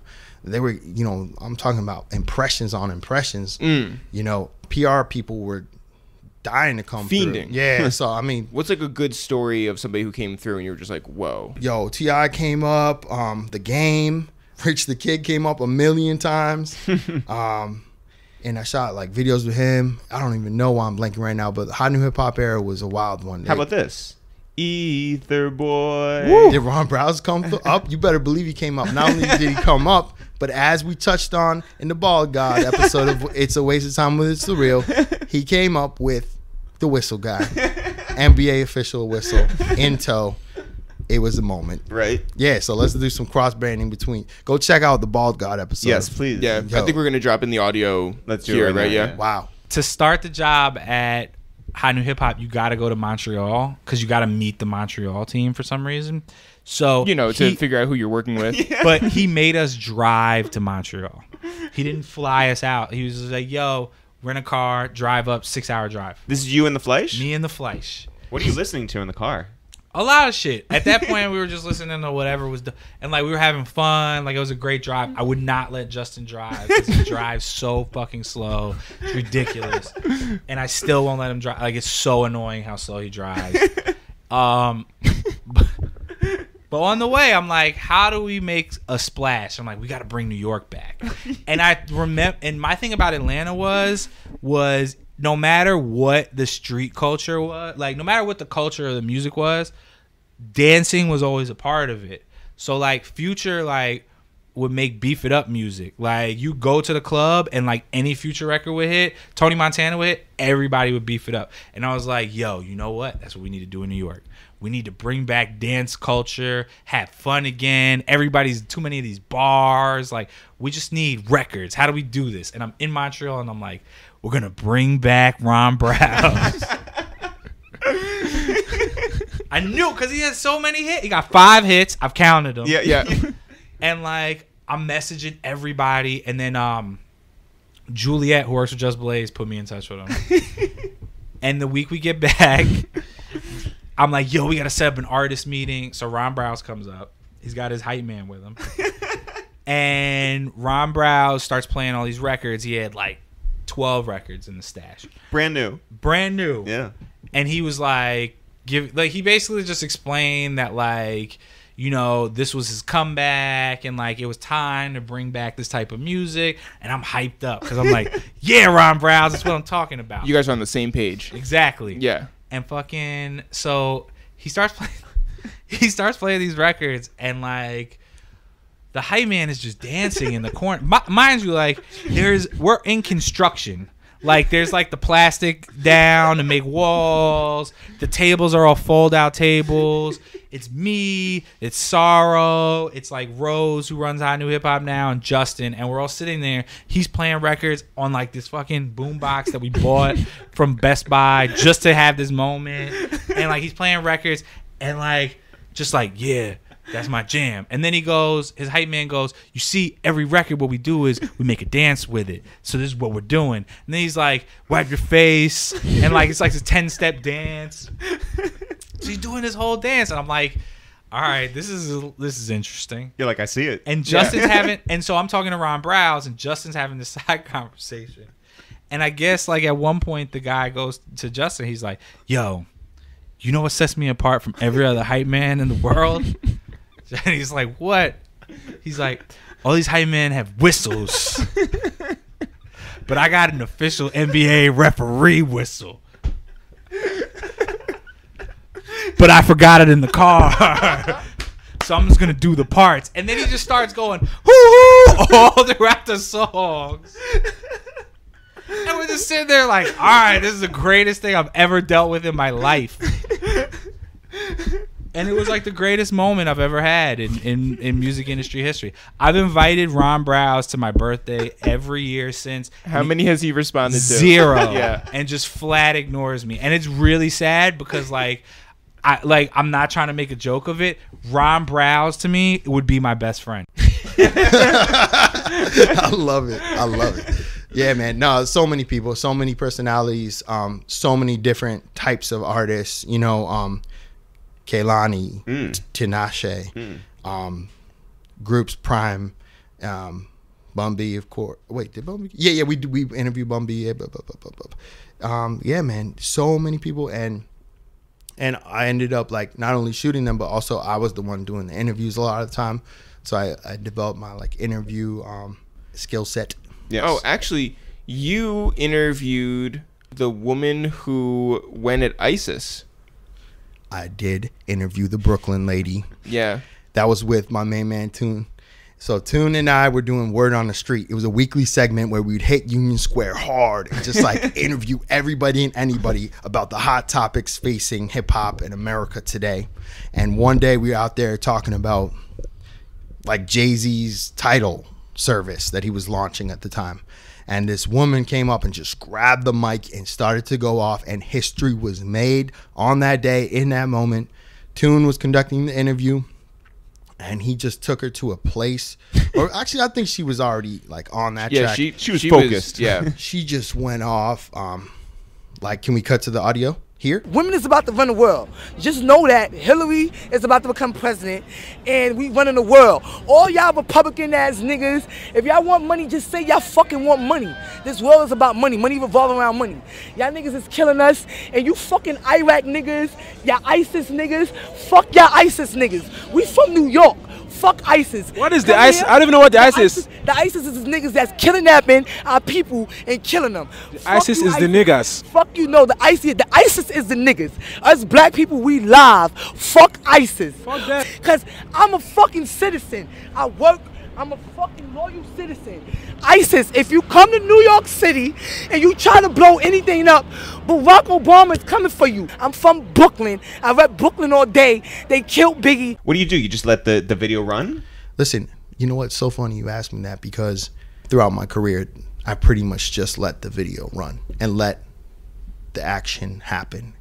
I try to be as little involved as possible. Just fly on the wall. Fleischer on the wall. Fleischer on the wall. Mr. F. Shout out Rhetoric. Director He F. helped me kill Director me. F. Oh wow. Nah, but honestly, man, like I try to be. I want to catch true, authentic moments. I don't want to create documentary style. Yeah, real talk. Yeah. anthropologically, ethnographically. I try to put my at least amount of my influence as possible and really get the raw, real. All right. Well, hold up. I want to play devil's advocate here. Mm-hmm. You can play, any documentary filmmaker can play a fly on the wall, but at the end of the day, you're still editing it. So you still have the hand of God there. Aren't you still in control? Yeah, Aren't you the wall and the fly? You decide the narrative. A truly objective portrayal is, in fact, impossible. Right. And by the way, if you were to make that argument on the other side, you could just be like, well, all right. Yeah, you frame it. Right. So you're still, deciding what it looks like. Exactly. In the first place. That being said, I do my best to get as close to that as possible. Yeah. And that's really my approach. I sincerely, with Logic, with everybody, I'm always really trying to just let it happen. Now, you want to talk about editing, that's going to give you a lot more work. Because when you're just constantly rolling, you're going to have to eventually go back through all that and find those moments, when hours on hours on hours. When I did the Everybody documentary for Logic, I had to get 2 months worth of footage down to 47 minutes. So when I tell you I had terabytes on terabytes, man, it was work, but it's worth it because I feel like it just gives you the most intimate, authentic. What was left out on the floor? Countless hours of just let's do it again. Let's do it again. One more time. That's the most funny thing to me with you artists. Listen, if any artists listening, when you're talking to the engineer while recording, is there a reason why you choose to say one more time when you really mean to say 17,000 more times? Can we punch that in? Right. Isn't that the same thing as how there's a real mental hurdle that you get over from $20 to $19.99. Right. It's a cent difference, but it's a major selling deal. point. Yeah. Yeah. So one more time. Well, I think when you're in the booth, it's the idea of this next one, I'm gonna nail. Yeah, this is the one. I just need one more. The only moment I've ever created in any of these documentaries is I tell the engineer, I'm like, bro, let's just get one take of you saying, "That was the take." My main man, Bobby Campbell, Logic's engineer. We have a montage building up of "That's the one," and I can't wait to put that out. YouTube. Have you ever put a montage of "One More Time"? Nobody wants to see that, man. That'd be like Donald Trump saying "China." Oh, it'd just be constant. On Napster back in the day, back in my heyday of downloading songs on Napster. Yeah, I downloaded a version of Eminem's "Cleaning Out My Closet." Right. Which they looped. It was the labels would come in, they would put garbage links, and there was a version of that was just the chorus, and then it would be one more time. Oh, and no. then it was that for 4 minutes, and it was so good. Hilarious. If anybody could do that for me now, I would really appreciate it. I love that song. Yo, Napster. See, I was really a LimeWire guy, and the stuff you'd end up with when you were going for something else sometimes was magical like that. What is crazy. the weirdest service that you use to download music in your life? I mean, the weirdest service. Were you a Kazaa man? I was on Kazaa. I was on Aries. I was so loyal and faithful to LimeWire. That was my go-to. I was on Nutella. I got kicked out of the AOL offices for using LimeWire. Wow. Damn. Yeah. But when you really need a song, you get it from where you could get it from. Right. I mean, man, what a weird era that was. Yeah. And now I'm signed up to about 18 different subscription services. So thanks for that. Shout out to Legal Music. Yeah. So when you finished your reign over at HotNewHipHop, did you have any idea where you were going to go next? Eric, you want to hear the story? Please. Jeff, you can hear it too. But yo, it's so funny you asked that. At that point I was ready to go, but I'm gonna come clean since we're all being honest with each other. I got let go. Mm-hmm. There was a downsizing. A couple of us, unfortunately, we got let go. It was January 1st, 2 years ago. So that's the wrong way to set the tone. Yeah, and it was top of the year. I got let go. Yo, I do not know why, but I just broke into a smile. I was relieved in a way. I was ready at that point, and it's no shots at HotNewHipHop. I was just ready to do something new else. challenge. So at that time, from the minute I got fired, I had about 24 hours to before my email address got deactivated. And they told me, like, if you need to send out an email to your contacts, do that. We're going to deactivate. So I didn't do this like sneakily or anything, but I was like, okay, I'm going to do that. So I went and I sent an email to about 450 contacts that I had made while at Hot New Hip Hop from my Hot New Hip Hop address. And I was just like, I'm moving on. It's time. Like, if anybody needs anything, let me know. This is going to be my new email address. Within 5 minutes, and this is very typical of him, my main man, H-Rem, Harry Remler, hit me back with the, do you want to go on tour with Logic? What did you say? Yes. At the end of the month, January 28th of that month, and I'm not good with dates, but I remember this. Mm-hmm. I was in like Burbank, California at rehearsals, filming for the Incredible True Story tour. And I was like, I'm going to be okay. You know what I mean? Like, I had a lot of contacts and relationships, but freelancing in New York was sounding, going back into that whole game, I was like, confident I could have done it, but I was like, all right, this is going to be a grind. Might have to get back on the groundwork circuit too, doing event production. Yeah. You know what I mean? But I was like ready to do all that because I was kind of like I said, really ready to move on from H&H. What'd you know about Logic at that point? I was a fan because we had him up at the website. So we had him up twice, and we had done like 3 different interview type things, one of which was like a mini documentary at like his Santos show. I think you guys were talking about that. Yeah, we were invited to go to that show. The bald guy hit us up and was like, hey, do you want to interview Logic? And this is at a time when we were not doing interviews. So, no. Right. But shouts to the bald guy for thinking of us. Yeah, and like, so I go to this Santos event and shoot this little mini documentary. I had done a couple of interviews. This is before Under Pressure dropped, that I was doing all of this. Under Pressure was his first studio album. And I got to know the kid a little bit. I brought him, we had him up at Statik, Selektah. I was filming his freestyle up there, and I was like, damn, this kid's like really genuine, really cool. And I was messing with the music. I really did like it. And I stayed in touch with him. I was like hitting him up a little bit, and I was like, happy birthday or whatever when I saw it was his birthday. And then so not when it was not his birthday. No, I wouldn't do that on those off days. Just happy birthday? 364. Just to see the balloons rise on the iPhone? I don't think they did at that time. Yeah. We're talking like we're talking ages ago, like 2015 or something. You could have sent like a JPEG. Yeah. Screenshot. And then I was also staying in touch with Harry Remler at that time. So like this didn't come out of nowhere. Like I was for good people with who don't know, what does Harry Remler do? Harry Remler is one of Logic's managers. He helps run Visionary Music Group. He's one of the hardest working, dedicated individuals I know. Also a mensch, great dude, like solid individual. And so he calls you out to Burbank, and what do you expect? Nothing. I was just like, the road sounds exciting. This sounds exactly like what I need. It's just like Puerto Rico with NEMS. Yeah, I had a weird feeling it'd be a little different than that, but like, I was just like, I'd seen all these people touring, and I've been in this office for 2 years at that time. I was in the Hot New Hip Hop office, like behind a desk, like occasionally getting to go to Union Square. So like, and then we went to South by Southwest, and like went to New Orleans for a Currency mini doc, and we did a couple things with Hot New Hip Hop, but I was mostly just like doing the 9-to-5 office thing. So the idea of going on tour was like really exciting, and then also with him, because like I said, I believed in him, I liked him, and I liked his music. So it's like, yeah, I will go on tour with Logic. I show up to Burbank and just hit the ground running, man. Just filming everything, shooting photos, getting to know the squad. I was already like kind of cool with his producer Six, Rhetoric, his DJ, and like it was a really seamless transition, and it felt really natural.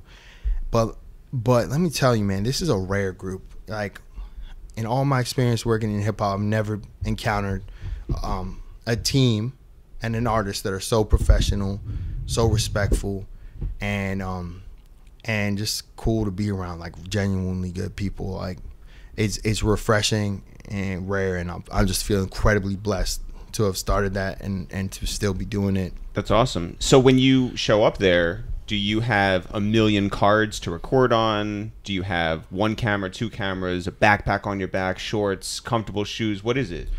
When I got on the phone with the tour manager, John Momberg, shout out Mom, the first thing he told me, he might have skipped hello. He was like, bring a lot of socks, and there is no shitting on the bus. So other than that, You're good. But then when it came to my equipment, I was pretty well equipped just based off working in HotNewHipHop and just knowing kind of like what I would need. But there wasn't any like crazy culture shock on the road.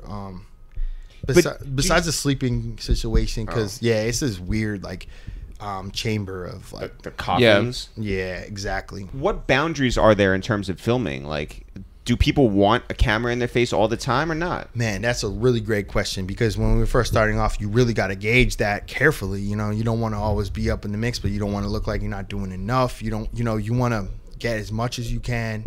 With Logic, he was really into behind the scenes at the time. He had like this these webisodes called Just Another Day, and I launched into filming those, and just I had watched a few of the previous ones for like reference, and I just had an idea that was mostly just like a smoking and joking without the smoking. You know, so it was a lot of joking. Yeah, at that time. By the way, he smokes weed now. Right. Didn't know if you know that. Right. Yeah. But at that time, we were just like, it was just like playing pranks on each other, catching the live show footage, catching everything was going on behind the scenes, and a lot of Rubik's cubes. No, the cubes were getting solved on stage mid song. What's the fastest you've seen him solve a Rubik's cube? Close, like definitely in the between 40 and 50 seconds. Wow, I've seen that. Have you tried it?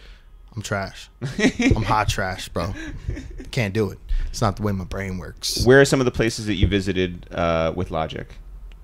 The world and everything in it, man. Like, it's the craziest trip I took with Logic was to Hawaii and Japan. Yeah, we did. We were recording out there, and this was in between tours, and we went all the way out to Maui and then to Tokyo. Filmed a video. It's called Overnight. It was all about that journey, and Japan is where you went to an owl cafe. Oh my God, dude, we have to talk about it. I'm already sweating. Check the temp. Let's talk about it. In Tokyo, Japan, there are owl cafes. Be aware. Health code might be different. Regulations on animals might be different. You walk in. The bird. Not just the bird. The predator. Bird of prey. Bird of prey. The owl. Possibly the most dangerous flying creature on Earth. Let's talk about it. Any contention on that? Most dangerous bird on Earth? Yeah. Name a more dangerous bird. An owl can kill you with its mere talons in one fell swoop. Who else can do that? And who's really going to do that? There have been documented cases of this happening. I've watched murder mysteries where they thought somebody got murdered, but it was really just an owl that randomly swept down. Alex thinks that a human could beat up an owl. Owls are going to demolish us one day. I'm scared of them. You know, when people went crazy over the DJ Clark Kent stuff, saying like this is what Pusha should use in his diss. Yeah, I feel like Drake should use this part for his diss against against Pusha. Like the owls are the most dangerous, most predatory, most amazing. Facts. Yeah. The OVO connection. Yeah. There you go. First of all, let me preface all this by saying like I'm not scared of OVO as an organization. I'm actually scared of the actual bird of prey, the owl, and. Yeah, Pusha, like, you know, good luck with everything, and Drake. But how do you mistake a person killing a person for an owl killing a person? It was a fascinating episode, but they found out it was the owl because there were, like, owl hairs, like, deep in the skull from the talon going all the way in. That's how they ultimately solved the case. Finding the hairs. It wasn't like a fellow owl turned in another owl, like on some snitch shit. Wow. Oh, maybe it got planted there. Wow. It was deep in the skull though. But listen, man, the Owl Cafe in Tokyo, I banged on the table because I need to tell you that this place is terrifying. The walls are lined with owls. I walk in, I have a man bun, and they thought it was a nest. One of them jumped on my shoulder. Shwai has, Shwai. Yeah, shout out to Shwai. One of them, like, jumped on my shoulder and started like attacking my bun. I have a predisposition, a fear of owls. I tried to confront it that day and it backfired on me. You went in there on purpose. Yeah, because that's the way I feel like you need to confront Yeah, your it's fears. like immersion therapy. Right. Precisely. Precisely what it was. See the owl eye to eye. It backfired on me terribly. It was... Well, what kind of owls was it? It was like... Every kind of owl. Barn owls. Little hootie the owls. mean ones.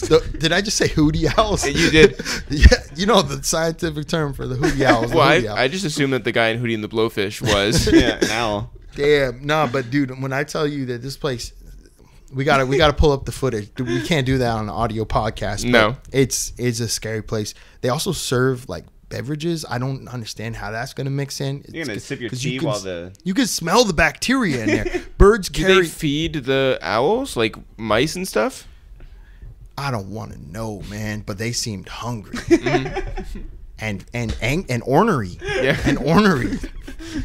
Did you grow up? Because you grew up in New Hampshire. There were owls. Yeah, there were owls. But I also grew up watching like movies where like owls were like the symbol of death. Like when you saw an owl, Harry it was like Potter. I don't know if also like Native American traditions. I'd read books about and seen movies where like if you see an owl, that's like an omen that a death is impending. Really? Yeah. No, that's a crow. You sure, bro? I'm Yes. almost positive the owl. Maybe somebody can put something in the comments. Yeah. Let Our us know. commenters are big ornithologists. You don't mess with the way that the owls like turn their head. It's everything about an owl to me is scary. I'm gonna come clean. I got no shame in telling you. Well, I love owls. Wait, so. how long did you last in that owl I think cafe? I love them too, but it's a love and a fear at the same time. How long did you last in that owl cafe? You pay like a certain amount of yen for a half an hour. Like an internet cafe? You get a certain period of time? Yes, and we got our money's worth. We were there for the full half hour, despite the attack midway through. Oh my god! Of my man bun. But you enjoyed Japan otherwise. What a place! Yeah. What an incredibly different and beautiful place with a whole other approach to everything, and it was surreal and life-changing, and I got to also witness some of the best music I've ever heard being created by incredible artists. I can't talk about it. It's not out yet, but dog, what a trip. And then we made a really cool video where we were like filming with Logic in the streets of Tokyo, and definitely check out Overnight if you get a chance. Yeah, how long have you been with Logic? Over 2 years now, coming up on 2.5 years. And that's how many tours? 4, and by the time this comes out, probably 5. Right. Yeah. 5 tours. You've gone all over the world, definitely all over this country. Yeah, man. Best experience on the U.S. tours? The best experience. Niagara Falls, Canada, on the Endless Summer Tour. Or was it the Everybody Tour? Niagara Falls, Canada, on either the Everybody Tour or the Endless Summer Tour, was the greatest night of my life. What happened? Can I slam the table? Slam the table. Yeah. I don't like being told about rules. It makes me want to break them. Nah, I'm playing. But yeah, it was such a great night. Basically, we had like a couple of days off in Niagara Falls, and my homie Ricky had like, he was getting married like the next day, so we like turned it into like a bachelor party night. We did paintballing just to jump off the day. Then we went to a churrascaria and had like Brazilian steakhouse experience, and then we went to the casino and came up a little bit. Then some wild stuff happened, and then we went back to the casino and came up crazy, but it was Canadian, so not so crazy. Exchange rate wasn't to our favor. And then we watched the sunrise over the falls. Wow. But so much happened, man. It's the type of thing like I could tell you about it, but there's no way you could really understand it unless you experienced it. But just that was like the climax of like just being with like great people, doing a job you love in a beautiful place with all these kind of other elements working their way in, and a lot of alcohol too, obviously, but like, or not obviously, but yeah, for me, like, it got turned up, and it was just an incredible night. That was like one of the best experiences I've ever had on tour and in life. That's dope. So I just looked up Logic on Wikipedia, and his name... He's got a page on there? Sure does. Wow. His name is Sir Robert. Sir Robert Bryson Hall the second. So, I want to say. He was born Sir Robert? Yeah. That's his name. Did you know that? Yeah, I think they mentioned that in the Netflix Rapture documentary. Yeah, Sir Robert Bryson Hall. Yeah, that's the guy. All right. But you refer to him as? I call him Bob.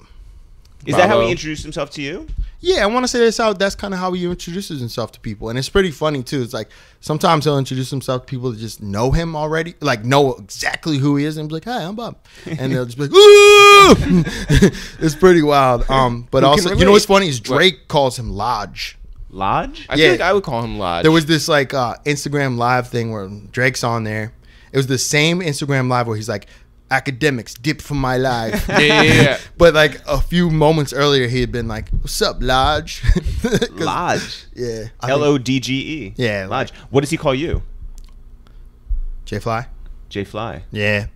He'll call me, or Justin. Yeah. Yeah. Man. Also, he gave me a couple more nicknames. Like for a while, he was calling me the Geico Caveman. Right. And then also he called me Jesus for a while. Mm-hmm.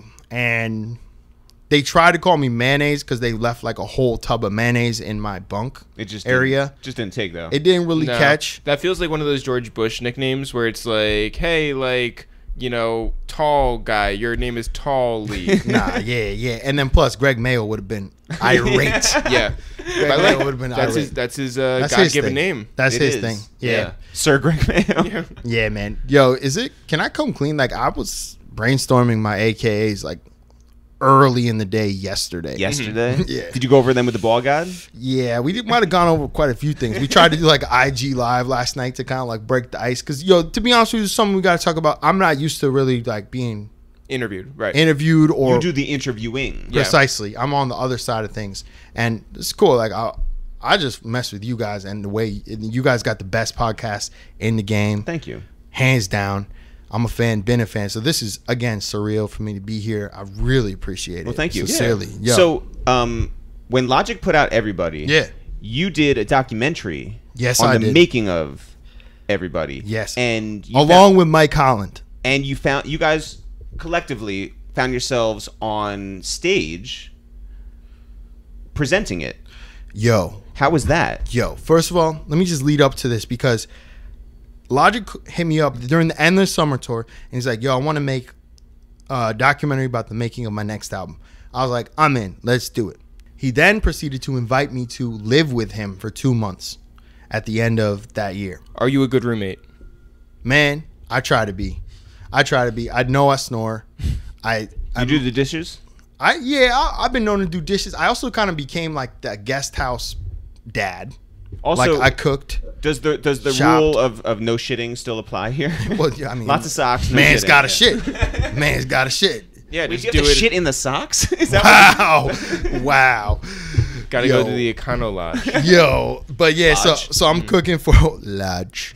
So get off, dip for my life. No, but sincerely, I became like the dad of that. It was such an experience. I was immersed. He had the studio in the basement. We documented the building of the studio. Then he recorded the whole project. We were there for every minute of it till the wee hours of the morning. It lost concept of day and night. Finally, we put the thing together after months of editing. Put it out with the release of the album on the iTunes deluxe version. And it came out as on iTunes as a documentary, 47 minutes. It had never been done before, something that long. That's what they told me.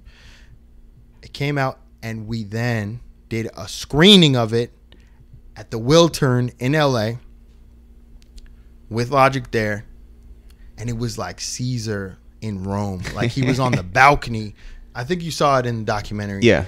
And he's like, he comes in, and I've seen him at concerts. The crowd goes wild, but never like this. This is like a smaller venue, smaller cap, but like that room was on fire that day. And then we go on stage after the screening, and they do like a question and answer about, it was supposed to be about the documentary, but just turned into a question and answer for him about him. And I love that. And I didn't really have much to say. Like I'm not the public speaking type, man, despite the fact we've been talking for over an hour. Like this is not what I do. So we did another screening, but it was for friends and family, and that was in LA. We didn't end up doing one in New York. I think we were supposed to. I think there was a plan to, but it never panned out. But maybe on the next one, because we are maybe possibly working on another one. I don't know. I think you do know. So I don't know. Back to Owls. Let's talk more about Owls. What did that documentary do in terms of your artistry?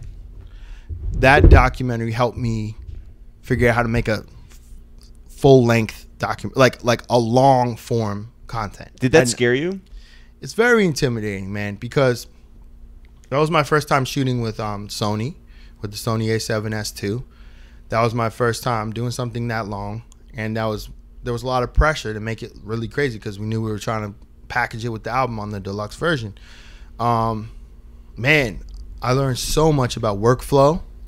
I learned about patience. I learned about discipline.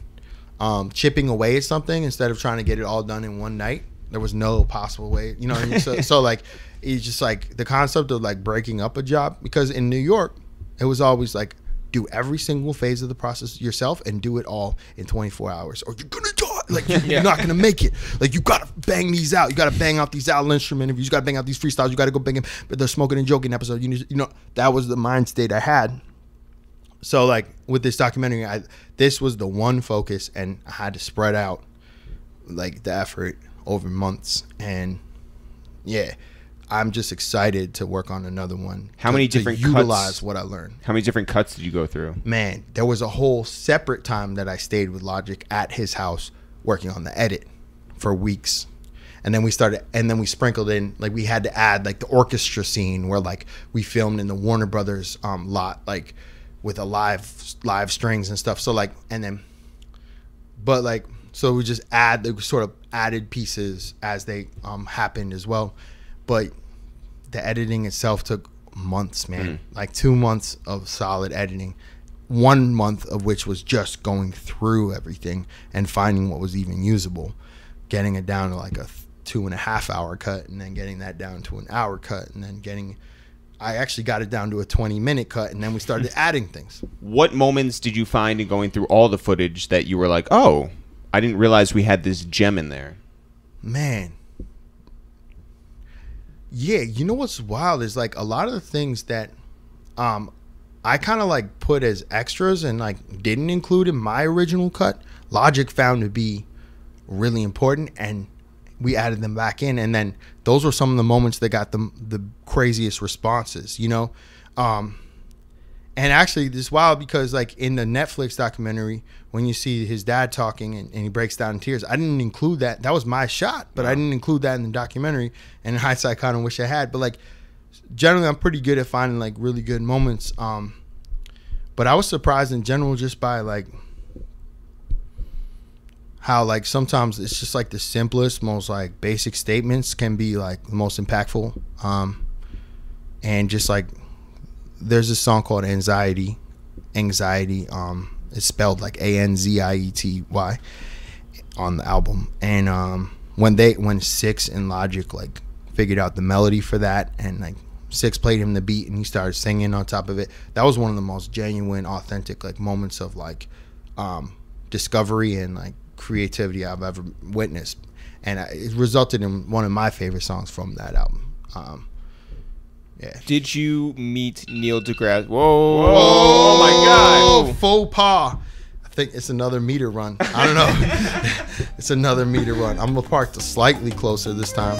While the Fleisch goes back downstairs to put more money in the meter, because this is one hell of a podcast, we can't stop it now. We want to tell you guys about our book called Rhyme Book, available at Amazon.com right now. Yes, so this is a lined notebook that you can use for whatever purpose, but it also has a bunch of hip-hop facts in it. It also has a bunch of quotes from our podcast. Yes. And it also has fun games and miscellaneous graphs and time wasters. Time wasters. Because time wasters. This is a waste of time with ItsTheReal. That is an actual time waste. Yes. I had to count out all of 21 Savage's ad-libs. The good Lord made me do it. All of his ad-libs from his first 21 songs, including what makes ya different from and different from and different from a. All these different ad-libs, I counted them out, I cataloged it. It's amazing. Every single time he says 21, I counted it out, and it was like thousands and thousands of times. It's amazing. It is a lined notebook that you guys can write your grocery lists, your rhymes, your hooks, your verses, or honestly, your dreams. You want to go put something into the air like Bobby Trends or Lil Wayne do. Write something down in that notebook and make it a reality. And this is the perfect book. We were part of the design of this. We were part of the editorial on this. We named the damn thing Rhyme Book.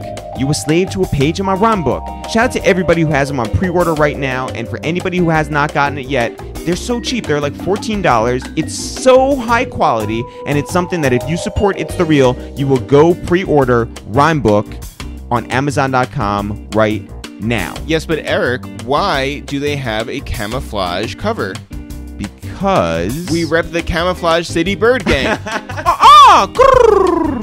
And now, the thrilling conclusion to our podcast with the Fleisch. Did you get to meet Neil deGrasse Tyson? No. But I'm really cool with his nephew. How? Steve Tyson. All right. Mr. Intellect. I think it's got the Intellect is his like he's a rapper. Really? I think that's how Logic met Neil deGrasse Tyson too. His nephew's like a fan of Logic. They got in. I'm not sure if this is true, but anyway, so Steve Tyson hooked up the Neil deGrasse Tyson scenario, and then he's been around, like he's on the album cover as well, and he's also just like coming out to shows and stuff. He's a great kid from Philly, and or at least lives in Philly. I'm not sure where he's from. Are you a bigger Logic fan or Bobby Tarantino fan? Whoa. Wait, those are two different people. Sir Robert? Man, you know, that's a good question, man. I think I might even throw something at you, like a little bit of a curveball. I'm more of like a Bobby Ballads fan. Wow. Yeah.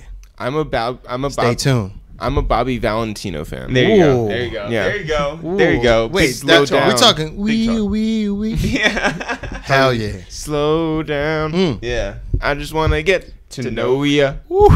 But don't turn around. Because a pretty little thing looks good to me. I love that stuff. Bang, bang, bang, bang, bang, bang. You moved to the West Coast. I did.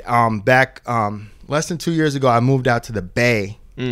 To try to be closer to where Logic's based out of in LA, and also to no disrespect, but I was getting too big for New York. Yeah. No. It's not that, man. I love New York, but I was drained, man. I'd done my does, like we talked about, and I was just like drained, man. I was just like, I'm from the country originally, as we also discussed, and like I love what I love about LA is like there is the open space, there is the nature, there is the pace, the slower pace, which sometimes I also can't stand. So it's like I'm torn. I'm definitely a New Yorker in so many ways, but I had to make the move. I had to switch it up, and now I'm actually moving to LA. Like I did almost 2 years in the Bay. Now I'm gonna go down. And LA. you got a place in LA all right. Okay, in the Basses. Okay. I'm in the Calabasas. But it's not what you think. It's just you and Drake and Kanye and the Kardashians and Logic. Listen, man, let's Justin Bieber. slow down because Slow down. Right. I just want to get to know you. Don't turn around. Because a pretty little thing Looks good to me. Now, who sings the 5-2 or Fine 2? That's Lloyd. That's Lloyd. It's a whole different thing. Yeah. We also had Guap Dad 4000 from the Bay. Yes. Sing that Lloyd song. Because they sound alike. Yeah. Wow. I like that episode a lot. Great episode. Yeah. Also, I told you I was listening to that when I was on the BART going by Fruitvale Station, right when he was talking about Fruitvale Station. Whoa. yeah. Flex bomb. There's one other person who lives in, I mean, there's a lot of other people who live in Calabasas, but one other person very much of interest to us. French Montana lives in Calabasas. Yeah. Across the street from Logic. And I could hear the monkey in the backyard. His name is Julius. I could hear him. And it gets louder at night. Like owls are no longer the threat. I'm afraid of a chimpanzee ripping my face off. Julius. Have you seen him? Nah. You just hear him? This is like Jaws. You know, you just see like... Julius is to be heard, not seen. Who was there first, Logic or French? French. Oh, no. Did French, when Logic moved in, bring him over like a Jello mold or something? Like a good neighbor? No, I don't know. I don't know if they processed Julius? Yeah. I can't. French is like, yo, go bring this to Tutelage. Yo, my man, if a little monkey showed up at your front door with a Jello mold, would you not like lose your mind? I would be like, it would be a good Instagram post. Yeah, no, you'd be like, hold on, wait, I gotta take my phone out. That's not a chimp. Image. No, what's his breed? Who's his breed? Is that a thing? A breed of monkey, right? He's a subspecies. Sure. Yeah, he's a I don't know. He's because like dogs are breeds. He's like a rhesus monkey. A rhesus? That's the thing. I have no idea what you guys are talking about. Yeah, me neither. I'm not well versed in the specialities of monkey. Right. Julius Caesar is his name. That's kind of a tight name. It's pretty cool. I mess with French. If I see him, I'm so scared. I'm just gonna break out into a. Wait, when you lived at Logic's house, and also, can we call Logic's house the Lodge? Ooh. When you were living there, Sure can, by the way. You heard the Word monkey. play. The first time you heard Julius, were you like, "What in the world is that?" Oh, that was a different house. So yeah, so this is a Yeah. new scenario. But like recently I was over there and I heard it and I was just like trying to identify where that sound was coming from. I'm like, I'm moving to this town of Calabasas. Am I going to be hearing these like weird exotic animals all the time? Yes. And then it dawned on me I was across the street from That's so good. one of the most famous owners of one of the most famous monkeys. And I do want to say that I had met French Montana at the XXL freshman shoot when he came in with the bear. wearing a bear hood, and I helped to shoot his like freestyle, which was really just him talking about God knows what before everyone else actually rapped. I'm with it. I'm with Yeah, it. no, I'll listen. Shout out to I'm all French. ears. Shout out to Tip the stylist who made that bear head happen. Yeah. Classic. But French Montana, that's amazing. I gotta find that footage because I also have Macklemore, Iggy Azalea, Danny Brown. Like I filmed all these freestyles with all these like legends that day. Wow. And that was like an interesting cover. Yeah, no kidding. That was like one of the first like covers where they took a leap on a lot of different things. So now you have a new title over there with Logic and Friends. Yeah, I'm working with the label that Logic started. It's called Elysium, and I'm working with the 3 artists that he signed as their creative director. And I'm really, really like, I cringe every time I say creative director because it's gotten a stigma around it. It's also, my man Matt Miggs. Shout out to Miggs. Shout out to Matt Miggs. He said on Twitter the other day, he was like, creative director Twitter must be going wild right now or something. And I just lost it because it's so true. It's like everyone and their moms is the creative director. I don't even know if I want to go with that title, but that is technically my title. But what I do is I am responsible for everything creative that goes on with each artist in terms of, if I don't shoot it myself, I'm responsible for delegating it or overseeing it, just making sure it's consistent and it's of high quality. And so I'm doing photos, videos. I'm even helping with the musical stuff because I'm really into music too. Like I don't like play. I play some, actually can play guitar and stuff, but like clarinet. I started on the clarinet. Good research, Jeff. Yeah, real trumpet. good research. I was in the klezmer band. We used to play up in the Catskills on occasion. Oh my God. Trumpet, blah blah blah. Yeah. And then also so I'm helping with the music, just helping like in any way I can with like getting mixes right, whatever, man. And you know how you really help with the music? Put it on LimeWire. Is LimeWire still around? Hey, you want to know what? You can make it a thing. Let's find out. You make it in Logic, you put it on LimeWire. Yo, what if the 3 of us and maybe Mayo, Yep. we get in the stew and we do a remake of Bobby Valentino's hit, Don't Turn Around. For a second, I was gonna be like, which hit? Right. Yeah. Let's just do it like a ode to Valentino album. For Valentino Day, I do want to clear up something. It's not a chimp and it's not a rhesus macaque. Julius Caesar. Julius Caesar, according to the Boombox, AOL's former hip hop site, is a gibbon or something of that sort. A gibbon. Well, maybe. Yeah, or whatever. Well, you're giving me an anxiety because I wish I knew what kind of monkey that was. Yo, Justin Fleischer, we're so proud of you, man. The journey that you have been on to go from teaching to take that leap of faith and decide to get behind the lens and try your way with that and work your way up to now, going from director to creative director. It's like a pumpkin seed, just growing into a pumpkin. Yeah, man. Yo, I will be seeing you soon. Yo, congratulations on everything. Thanks so much. We're shaking hands. We are shaking hands, right? We're shaking hands around the table. That's right. Yo, thank you guys so much, man. No, thanks for coming and setting the tone. Check the temp. How'd you like the interview? Check the temp. Let us know in the comments. Check the temp. Was it hot? Was it cold? Cold heat? What are we talking about here? Zone. Respect. Thanks, Flesh. Thank you guys, man. Thanks, everyone, for listening to this new episode of A Waste of Time with It's The Real. Jeff, if people want to find out more about us, we are It's The Real. If people want to find out more about this podcast, it's called A Waste of Time with It's The Real. And if people want to know any type of pertinent information about the whole brand, where can they go? You can always go to yahoo.com and type in ItsTheReal.com. Yahoo.com? Yeah. Are people not binging anymore? Are people not binging anymore? That is a real Let's quote. run with that. Yeah. ItsTheReal.com is where you can go to find all things It's The Real, including our merch, which is on sale at ItsTheReal.com/shop. You can also get all of our old podcasts and our new ones over at SoundCloud.com/awasteoftime, or you can go on iTunes and search for A Waste of Time with It's The Real, or even just It's The Real would make it very easy. Yeah. It's The Real is all one word, no apostrophes and no spaces. Yeah. ItsTheReal. Put it all together. It's The Real. You can also go to SoundCloud.com/ItsTheReal to listen to our music. Please. Or you can go to any streaming service, including Spotify, Apple Music, Google Play. Yeah. All of it. Yeah, you know, if anybody has not listened to our first album, which is just a year old, it's called Teddy Bear Fresh, they can go right now and listen to that. And I highly suggest it. Some people have been like, you know what? I've been sleeping. I haven't checked it out yet. Now is the time to do it. And do it before we drop our second album.